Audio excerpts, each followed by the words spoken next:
যে কোনো জায়গায় কেউ যদি এরকম খাদ্য মজুদ অবৈধভাবে যদি কেউ এরকম মজুদদারি করার চেষ্টা করেন, আমরা তাকে কঠোরভাবে আইনের আওতায় নিয়ে আসি।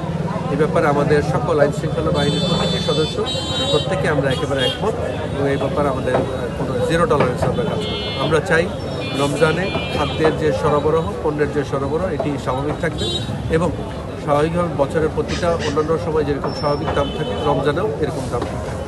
সরকারের নির্দেশনা অত্যন্ত সুস্পষ্ট। রমজানে দ্রব্যমূল্য এবং নিত্য প্রয়োজনীয় দ্রব্যের যে দাম এগুলো সবকিছু সহনীয় পর্যায়ে রাখতে হবে এবং সরবরাহ যাতে যথাযথভাবে থাকে।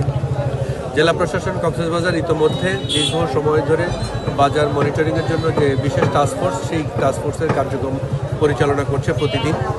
তবে রমজান উপলক্ষে এটি বেগবান করা হয়েছে। বাণিজ্য মন্ত্রণালয়ের নির্দেশনা অনুযায়ী একটি কমিটি গঠন করা হয়েছে। আমরা স্থানীয় সুধীজন এবং সবার সম্মিলিত সমন্বয়ে আমরা একটি কমিটি করে দিয়েছি। প্রতিদিন এই কমিটি বাজারে থাকবে, আজকেও আছে। এছাড়া পাশাপাশি মোবাইল কোর্ট, ভোক্তা অধিকার, আমাদের কনজিউমার্স অ্যাসোসিয়েশন অফ বাংলাদেশ সকলের সমন্বয়ে আসলে এই কার্যক্রমগুলো চলবে। কয়েকটি পণ্যের বিশেষ যেগুলো চাহিদা এবং নিত্য প্রয়োজনীয় পণ্য সেগুলোর ব্যাপারে বিশেষ গুরুত্ব দেওয়া হচ্ছে।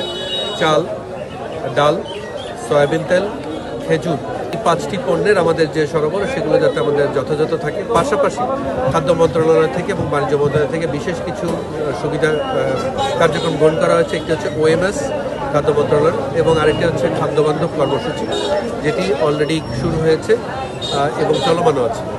আর টিসিবির কার্যক্রমের ক্ষেত্রে ইতিমধ্যে আমরা যে বিস্তারিত যে কার্যক্রম চলমান ছিল উপজেলা পর্যায়ে সেগুলো চলমান রয়েছে। তবে আজকে থেকে আমরা জানতে পেরেছি 5 তারিখ থেকে 21 তারিখ পর্যন্ত আমাদের পৌরসভা এলাকাতেও 15টি পয়েন্টে আমরা বিভিন্ন আমাদের যারা টিসিবি ডিলার আছে তাদের মাধ্যমে আমরা খাদ্য বিতরণ করা হবে। আমরা খাদ্য মন্ত্রণালয়ের মাননীয় উপদেষ্টার প্রতি অত্যন্ত কৃতজ্ঞ। স্যার এখানে এসেছিলেন এবং স্যার আসার পরে স্যার এখানকার পরিস্থিতি অনুধাবন করেছেন এবং আমাদের কক্সবাজার পৌরসভার জন্য OMS-এর অতিরিক্ত আরও 2টি ডিলার অনুমোদন দিয়েছেন এবং আমাদের যে দৈনিক বরাদ্দ সেটি 1 টন থেকে 2 টন প্রতি ডিলার প্রতি করে দিয়েছেন। এই জন্য আমরা মাননীয় খাদ্য উপদেষ্টা মহোদয়ের প্রতি বিশেষ কৃতজ্ঞতা জানাচ্ছি। এবং এখানে যে পরিমাণ মানুষ শহরের বাজার এখানে করতে আসে সেই অনুপাতে রাস্তাগুলো সংকীর্ণ, এটি আমরা দেখতেই পাচ্ছি।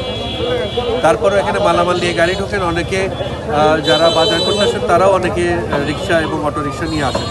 আমি বাজার কমিটিকে অনুরোধ করবো এবং পৌরসভার প্রশাসক এবং পৌরসভার যারা কর্মরত আছেন তাদেরকে দিচ্ছে অনুসরণ করবো এবং তারা দ্রুত যাতে এই জায়গাটিতে ফুটপাতের উপর যাতে কোনো মালামাল নিয়ে না বসেন এটা নিশ্চিত করা যায়।